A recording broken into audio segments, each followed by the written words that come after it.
नकली police jeep. Gopalpur गांव में तीन दोस्त अमन, चमन और मदन बचपन से ही एक साथ रहते थे। वह तीनों बहुत ही शरारती थे। स्कूल में वह कभी भी किसी भी बच्चे की कॉपी फाड़ देते, किसी को पत्थर मार देते और कभी तो टीचर की कुर्सी से च्युइंगम भी चिपका देते थे। एक दिन उन तीनों की शरारतों से तंग आकर स्कूल के हेडमास्टर ने उन तीनों को बुलाकर डांट कर कहा, देखो, मैं तुमको आखिरी वार्निंग दे रहा हूँ। अब तुम्हारी एक भी शिकायत मिली तो मैं तुम्हें स्कूल से निकाल दूंगा। अरे वाह, यह तो बहुत अच्छा होगा सर, हमें पढ़ाई नहीं करनी। सर, आप हमें स्कूल से निकालने का उपकार कब करेंगे?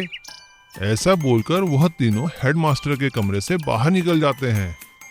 हेडमास्टर तीनों के माता पिता को बुलाता है।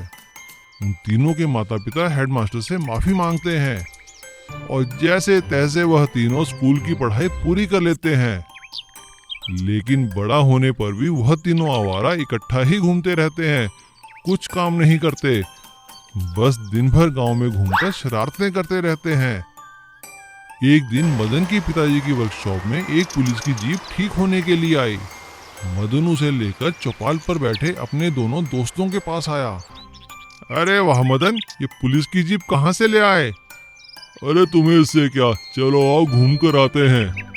तभी अमन बोलता है, अरे मेरे दिमाग में एक आइडिया आया है, क्यों ना हम लोग पुलिस बनकर लोगों को तंग करें। तभी उन्हें जीप में पीछे तीन पुलिस की यूनिफॉर्म पड़ी मिलती है। वह तीनों नकली पुलिस बनकर पुलिस जीप को गांव से कुछ दूर पर सड़क के बीचों बीच लगा देते हैं और हर नए आने जाने वाले को चेकिंग के नाम पर तंग करते हैं और उसे पैसे ऐंठते हैं। तभी एक आदमी बाइक पर आता है। वह उसे रोककर उसे बाइक के कागज मांगते हैं। अरे रुको रुको, बाइक के कागज दिखाओ। वह आदमी उनसे पूछता है, तुम लोग कौन हो भाई? अरे दिखता नहीं, पुलिस है पुलिस, यहाँ चेकिंग चल रही है। हाँ हाँ, चलो बाइक की डिक्की खोलो। और अगर मैं डिक्की ना खोलूं तो तुम्हें हमारे साथ पुलिस स्टेशन चलना पड़ेगा। वह आदमी खुद जाकर पुलिस की जीप में बैठ जाता है और तीनों से कहता है, तो ठीक है, पुलिस स्टेशन ही चलते हैं, चलिए। अरे अरे कौन हो तुम भाई? वह आदमी अपनी जेब से अपना आई कार्ड निकाल कर दिखाता है। वह गोपालपुर थाने का नया पुलिस इंस्पेक्टर था।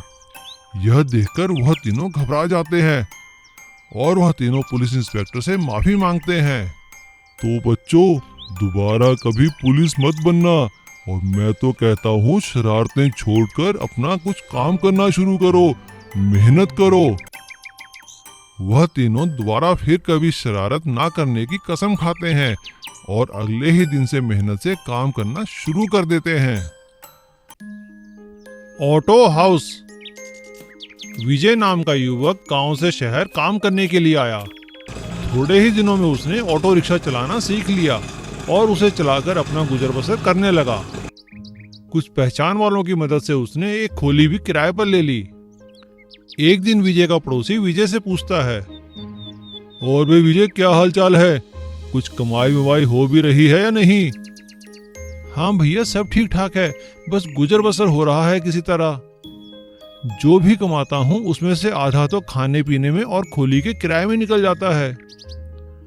हाँ भाई विजय, ये तो तुमने ठीक कहा, मैं भी ये खोली खाली करने वाला हूँ क्योंकि मकान मालिक ने किराया दोगुना कर दिया है। अच्छा भैया, ऐसी बात है? क्या पता मुझे भी जल्द ही खोली खाली करनी पड़ेगी। मैं बढ़ा हुआ किराया कहाँ से दूंगा? थोड़े ही दिनों बाद मकान मालिक ने विजय को किराया बढ़ाने के लिए बोल दिया और साफ साफ कह दिया कि अगर बढ़ा हुआ किराया नहीं दे सकते तो मेरी खोली खाली कर दो।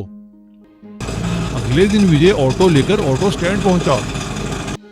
वहां उसके ऑटो वाले दोस्त शंभू ने पूछा, अरे क्या बात है विजय, क्यों इतना परेशान है? बड़ा उदास लग रहा है आज। हाँ शंभू, आज मेरा काम में मन नहीं लग रहा, मुझे चिंता खाई जा रही है। अरे क्या हो गया? क्या कहूँ, खोली मालिक ने खोली का किराया बढ़ा दिया। पहले वो 3000 लेता था, अब सीधा उसने 6000 कर दिया। अब तुम ही बताओ, मैं कहाँ से दूंगा 6000 किराया? तो तुमने क्या सोचा है? इसमें सोचना क्या है शंभू, मुझे तो कल ही खोली खाली करनी पड़ेगी। विजय की बात सुनकर शंभू कुछ सोचकर उससे कहता है, अरे विजय, बुरा ना मानो तो एक काम कर लो, यहाँ से कुछ ही दूरी पर असलम मियाँ का गैराज है।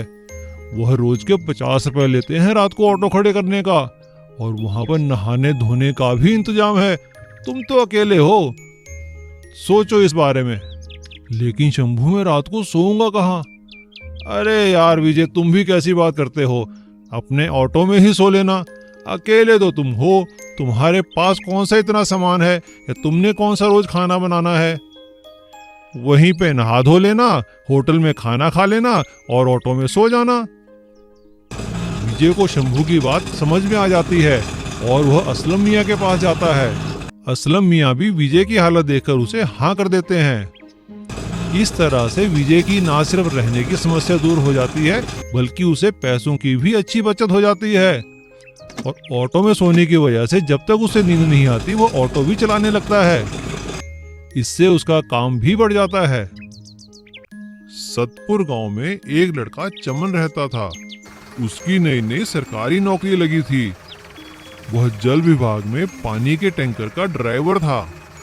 एक दिन चमन के ऑफिसर ने चमन से कहा, चमन, ये टैंकर लेकर तुम्हें सतपुर गांव हर रोज जाना है। वहाँ पानी की बहुत समस्या है, वहाँ के लोग बहुत परेशान हैं। आप बिल्कुल परेशान ना हो साहब, मैं पानी संभाल कर ले जाऊंगा। चमन के गांव में पहुंचते ही गांव वाले खुश हो जाते हैं और एक एक कर पानी भरने लगते हैं। अरे चलो भाई चलो, अच्छा हुआ भगवान ने हमारी सुन ली, पानी का टैंकर आया है। कितने दिन हो गए पानी देखे बिना। हाँ भाई हाँ, तुम ठीक कहते हो, पानी के बिना जीना तो कितना मुश्किल है। यहाँ ना तो कुएं में पानी है ना नल में, हमें बस इस टैंकर का ही सहारा है। अब चमन के रोज गांव में आने से गांव वालों को कुछ राहत मिली। एक दिन गांव के सरपंच ने चमन को रास्ते में ही रोक लिया। अरे भाई चमन, कैसे हो? मैं ठीक हूँ सरपंच जी, आप कैसे हैं? क्या बताऊं भाई, तुम तो जानते ही हो, पानी की किल्लत और फिर ये उम्र। इतनी दूर जहां तुम टैंकर लगाते हो, वहां से पानी लाना बहुत मुश्किल है। हाँ तो कहिए, मैं आपकी क्या सहायता कर सकता हूँ? अरे तुम रोज मेरे घर के सामने से गुजरते हो, 5 मिनट यहीं टैंकर रोक दिया करो, मैं सारा पानी भर लिया करूंगा। मैं इसके बदले तुम्हें पैसे भी दूंगा। चमन के मन में लालच आ जाता है। अच्छा तो ठीक है सरपंच जी, आप मुझे 500 रुपए दे दिया कीजिए, और हाँ, मैं रोज नहीं, एक दिन छोड़कर आपके पास टैंकर खाली कर दिया करूंगा। और अब चमन ऐसा ही करने लगा, और गांव में एक दिन छोड़कर दूसरे दिन पानी आता था, जो कि गांव वालों के लिए पूरा नहीं पड़ता था। गांव वाले टैंकर के आने से पहले ही वहां लाइन लगाने के लिए झगड़ने लगे। अरे उठाओ यहाँ से अपना मटका, पहले मैं आया था। अरे अरे हटा अपनी बाल्टी, पहले मैं आया था। झगड़ा इतना बढ़ गया कि अगले दिन सभी गांव वाले सरपंच के पास पहुंचे, और तभी चमन टैंकर लेकर वहां आ पहुंचा और जोर जोर से चिल्लाने लगा, अरे ओ सरपंच जी, जल्दी से पैसे लाओ, टैंकर खाली करो, इससे पहले कि कोई देख ले। लेकिन टैंकर से उतरते ही उसने देखा कि सभी गांव वाले वहीं खड़े थे। अच्छा तो ये बात है, हमें रोज पानी क्यों नहीं मिल रहा। हाँ हाँ, अब समझ में आया, ये सरपंच को पानी बेच रहा है, मारो इसको। चमन किसी तरह जान बचाकर वहां से भाग जाता है। सभी गांव वाले मिलकर चमन की शिकायत उसके ऑफिसर से करते हैं। चमन को नौकरी से निकाल दिया जाता है और उसकी जगह एक ईमानदार ड्राइवर को गांव में पानी की सप्लाई करने की ड्यूटी दे दी जाती है। रामू नगर निगम में कूड़े का डंप ट्रक चलाता था। वह स्वभाव का बहुत ही अच्छा था। वह गली गली जाकर घर घर से कूड़ा इकट्ठा करके कूड़े के डंपिंग यार्ड में फेंक देता था। राजू नाम का एक लड़का उसके इस काम में उसकी सहायता के लिए उसके डंप ट्रक में उसके साथ रहता था। क्या उस्ताद, क्या काम है हमारा, घर घर जाकर कूड़ा इकट्ठा करो। कई बार तो मेरे दोस्त मेरा मजाक उड़ाते हैं। अरे राजू, ऐसा नहीं सोचते, तुम तो देश को स्वस्थ रखने में बहुत बड़ा योगदान दे रहे हो। अरे वह कैसे भला उस्ताद? राजू देखो, अगर हम गली गली से कूड़ा नहीं उठाएंगे तो लोग ऐसे ही कूड़ा बाहर फेंक देंगे। उस कूड़े पर बैठने वाली मक्खियां घर घर जाकर बीमारियां फैलाएंगी और उससे निकलने वाली बदबू से हमारा घर से बाहर निकलना भी मुश्किल हो जाएगा। रामू और राजू की सभी लोग तारीफ करते थे क्योंकि वह बड़ी ईमानदारी से जहाँ भी जाते वहाँ से कूड़ा इकट्ठा करते और इलाके की सफाई करते। अरे राजू बेटा, ये कूड़े की बाल्टी जरा अपने ट्रक में तो डाल दे। जी मैडम, अभी डाल देता हूँ। अमर सिंह नगर निगम में नया नया ऑफिसर नियुक्त हुआ था। वो बहुत ही घमंडी और बदतमीज किस्म का ऑफिसर था। एक दिन रामू अपना ट्रक लेकर किसी काम से निगम की वर्कशॉप के ऑफिस आता है। तभी अमर सिंह अपनी कार लेकर वहाँ आ जाते हैं। अरे यहाँ ये ट्रक किसने खड़ा किया है? रामू भागा भागा आता है। साहब, ये मेरा ट्रक है, इसमें से कूड़ा बाहर गिरता है, मैं इसे यहाँ ठीक करवाने आया हूँ। अरे ये कोई जगह है ट्रक खड़ा करने की? हटाओ इसे यहाँ से। साहब, मैंने तो ट्रक पार्किंग में ही खड़ा किया है। अगर फिर भी आप कहते हैं तो मैं इसे अभी हटा देता हूँ। रामू की यह बात सुनकर अमर सिंह को गुस्सा आ जाता है और उसे थप्पड़ मारते हुए कहता है, एक मामूली ड्राइवर होकर मुझसे जमा लड़ाता है, भाग यहाँ से। रामू अपना डंप ट्रक वहीं खड़ा करके वहां से चला जाता है।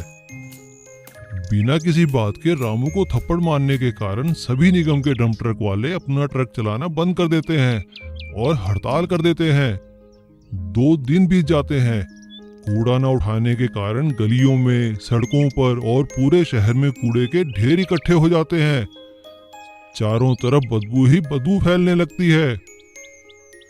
इस बात का पता जब वहां के उच्च अधिकारियों को लगता है तो वह अमर सिंह का तबादला कहीं और कर देते हैं और रामू से आकर माफी मांगते हैं। रामू, अमर सिंह की तरफ से हम तुमसे माफी मांगते हैं और वादा करते हैं कि अब कोई भी अधिकारी किसी सफाई कर्मचारी या डंप ट्रक ड्राइवर से बुरा व्यवहार नहीं करेगा। रामू के कहने पर सभी डंप ट्रक वाले हड़ताल खत्म कर देते हैं और फिर से इलाके की सफाई में लग जाते हैं। देखते ही देखते पूरा इलाका फिर से साफ और सुंदर दिखने लगता है। Please subscribe.